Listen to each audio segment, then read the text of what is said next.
inaan guriga gabar u noqdo oo kale aan maxay markii guriga gabdho iyo wiilasha u badan yihiin salaad gabar kale oo aan guriga joogto u adeegto oo kale ay joogin salaad gabdho aadi waayo koox barasho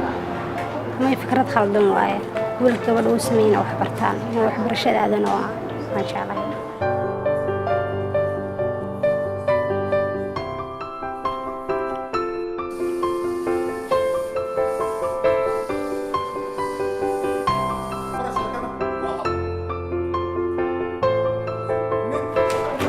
ku faraxsanahay abdan oo